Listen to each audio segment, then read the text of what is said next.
স্পষ্টভাবে বলে দিবেন, এই বাংলার জমিনে যতদিন পর্যন্ত উলামায়ে কেরাম থাকবেন, আলেমদের ব্যতীত আলেম উলামাদেরকে ছাড়া দাওয়াত ও তাবলীগের কাজ চলতে দেওয়া হবে না ইনশাআল্লাহ। কথা বলেন ঠিক কিনা? যতদিন দেশে দাওয়াত ও তাবলীগের কাজ থাকবে, আলেমদের নেতৃত্বে আলেমদের দেওয়ার নমুনায় আমরা এই দাওয়াত ও তাবলীগের কাজ করে যাব ইনশাআল্লাহ।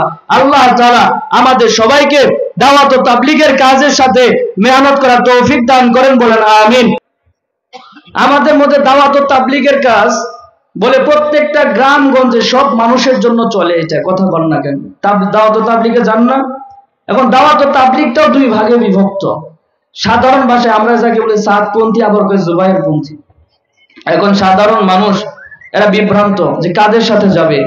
দেখেন, আমাদের রাসূল সাল্লাল্লাহু আলাইহি ওয়াসাল্লাম বলছেন, হে সাহাবীরা শোনো, আমার অধিকাংশ আলেম একত্রে কোনোদিন গুমরাহ হবে না। আমার উলামায়ে কেরাম, আমার আলেম যারা আছে একত্রে কোনোদিন গুমরাহ হবে না। একদল থাকবে আলেম হকের উপরে, তোমরা তাদের সাথে থাকবে। সাদপন্থীরা যারা বর্তমানে আছে জুবাইর সাহেবের অনুসারী, আচ্ছা বলেন, হেদায়েত মানুষের হাতে না আল্লাহর হাতে? অথচ শাহ সাহেব বলেন, হেদায়েত যদি আল্লাহর হাতে হইতো তো নবী পাঠাইছে কেন? নাউজুবিল্লাহ বলেন। এরকম বিভ্রান্তিকর তথ্য যারা দেয় তাদেরকে অনুসরণ করা যায় বলেন? এই জন্য কথা স্পষ্ট করে রাখবেন, শাহ সাহেবের অনুসারী যারা, সাদিয়ানি যারা, তাদেরকে কোনোদিন এই মসজিদে দাওয়াত ও তাবলীগের কাজ নিয়ে ঢুকতে দিবেন না ইনশাআল্লাহ। কোনোদিন ঢুকতে দিবেন না। যারা মাথা চাড়া দিয়ে দাঁড়াবে, যারা এখানে এসে কথা বলবে, মসজিদ থেকে বের করে দিবেন। আগে বলবেন তোরা তওবা কর, আগে ঈমান ঠিক কর, তারপরে আমাদের মসজিদে আয়। ঠিক কিনা বলেন? কারণ আমার যদি ঈমান না থাকে, আমি মসজিদে ঢুকে কার ঈমান ঠিক করব বলেন?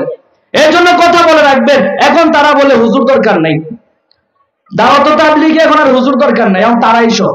এখন ড্রাইভার দরকার নেই, যাত্রী সব একত্রে ড্রাইভার হয়ে গেছে।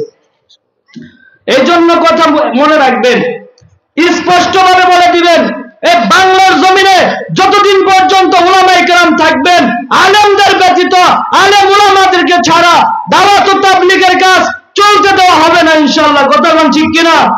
যতদিন দেশে দাওয়াত ও তাবলীগের কাজ থাকবে, আলেমদের নেতৃত্বে আলেমদের দেওয়ার নমুনায় আমরা এই দাওয়াত ও তাবলীগের কাজ করে যাব ইনশাআল্লাহ।